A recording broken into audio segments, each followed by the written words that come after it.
प्राथमिकता के साथ निर्वहन करेगी। पंचायत चुनाव हुए, 75 जिला पंचायत अध्यक्ष जो बने उसमें से 67 पे बीजेपी को जीत मिली और 21 जिला पंचायत अध्यक्ष तो निर्विरोध जीते गए। लेकिन अखिलेश यादव कहते हैं कि देखिए ये डीएम और एसपी के बल पे चुनाव जीता गया है, बीजेपी गुंडागर्दी से चुनाव को जीत रही है, लोकतंत्र की धज्जियां उड़ाकर योगी जी लड्डू खा रहे हैं। देखिए मुझे एक बात बताइए जी, समाजवादी पार्टी 5 सीटों पर जीती। जी, ये 5 सीटें कौन सी हैं? इटावा, इनका प्रत्याशी निर्विरोध जीता है। आखिर जनता ने जब चुनाव किया था तब सांसद हमारा जीता था, 2 विधायक हमारे जीते थे। दूसरी बलिया, बलिया में हमारे 4 सांसद हैं, 2 लोकसभा के, 2 राज्यसभा के। हमारे 5 विधायक और 2 मंत्री भी हैं। अगर हमें प्रशासन का दुरुपयोग करना होता तो बलिया में भी हो जाता, इटावा में भी हो जाता। एटा में सांसद भी हमारा है, 4 विधायक भी हमारे हैं, भारतीय जनता पार्टी हारी। बागपत में 4 विधायक बीजेपी के हैं और एमपी भी बीजेपी का है। अगर हमें प्रशासन का दुरुपयोग करना होता तो वहाँ भी हो सकता था। देखिए ये हार की बौखलाहट है, अपनी पैरों के नीचे की खिसकी हुई जमीन सपा को दिखाई नहीं दे रही है। लोग भूले नहीं हैं प्रदेश के दंगों को, इनके लोगों की गुंडागिर्दी को लोग भूले नहीं हैं। और जो लोग यहाँ पे सत्ता प्रतिष्ठानों को बपौती मानते थे, लूट खसोट का अड्डा बना देते थे, उसको कोई भूला नहीं है। इसलिए इस बात को लेकर के उनको बुरा लगना स्वाभाविक है, क्योंकि बीजेपी से कार्यकर्ता तो पहले एक ही परिवार के सब बनते थे।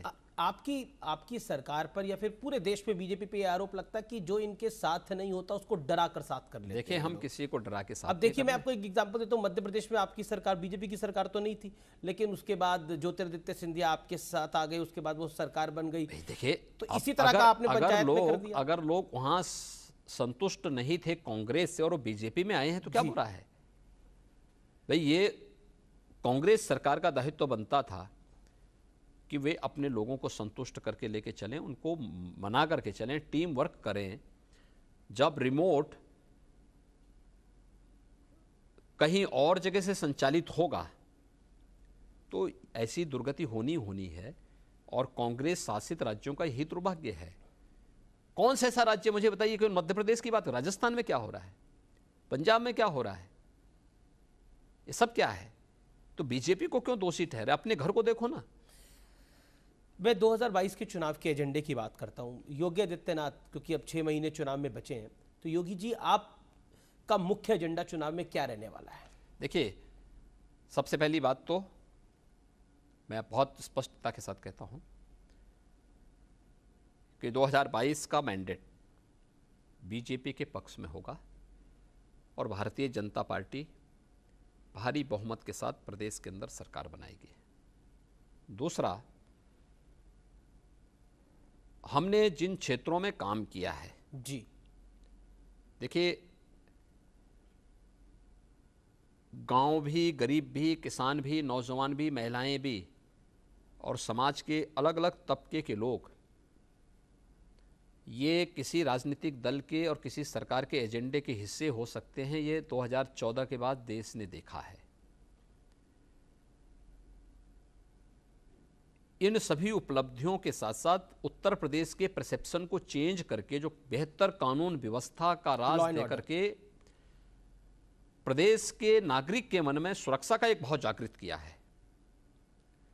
आप याद करिए, एवरेज हर चौथे 5वें दिन एक दंगा होता था यूपी में सपा समाजवादी पार्टी सरकार के समय, और पिछले यानी 4.25 वर्ष हो चुके हैं हमारी सरकार को,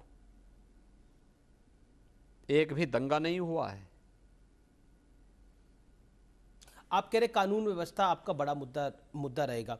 चलिए मैं एक अगले इंपॉर्टेंट पॉइंट पे आता है। पिछले दिनों हमने देखा कि एक आम आदमी पार्टी के नेता भी अखिलेश यादव से मिले। अब हो सकता है आम आदमी पार्टी और अखिलेश यादव का गठबंधन हो जाए, तो इसको आप कैसे देखते हैं? देखिए, हर दल को अपना गठबंधन करने का अधिकार है, कौन रोक रहा है? चुनौती के रूप में देखते हैं? हमारे लिए कोई चुनौती नहीं, उनके लिए अपने आप में चुनौती है। अगर फ्री बिजली वाली स्कीम वो यूपी में भी ले आए, उत्तराखंड में तो ले ही आए हैं, देखिए, आपके बगल के राज्य में। यूपी में 2017 के पहले क्या होता था, जी, कितने जनपदों को और कितने घरों को बिजली मिलती थी? सौभाग्य योजना के अंतर्गत 1,23,000 गांवों तक बिजली पहुंचाने के साथ ही 1,38,00,000 लोगों को फ्री में बिजली के कनेक्शन देने का काम प्रधानमंत्री मोदी जी के नेतृत्व में भारतीय जनता पार्टी की राज्य सरकार ने किया। 2,61,00,000 गरीबों को शौचालय देने का काम भी, उनके घरों तक शौचालय पहुंचाने का काम भी भारतीय जनता पार्टी की हमारी सरकार ने किया है। 40 लाख गरीबों को एक एक आवास प्रधानमंत्री आवास योजना के अंतर्गत उपलब्ध कराने का कार्य हमारी सरकार ने किया है। प्रधानमंत्री किसान सम्मान निधि में 2,42,00,000 किसानों तक प्रधानमंत्री किसान सम्मान निधि का लाभ भी भारतीय जनता पार्टी की सरकार दिला रही है। ये सभी उपलब्धियां राज्य के पास हैं और राज्य के अंदर हर एक नागरिक के जीवन में खुशहाली के लिए जो भी कदम उठाने पड़ेंगे करेंगे। लेकिन दिल्ली में ये इसके नाम पर क्या कर रहे हैं? राष्ट्रीय राजधानी क्षेत्र, कोरोना के दौरान दिल्ली में क्या हो गया था? अगर यूपी का एनसीआर का रीजन नहीं होता, फ्री बिजली पर जनता नहीं, मैं वही आ रहा हूं पहले, जी मैं उस पर आ रहा हूं।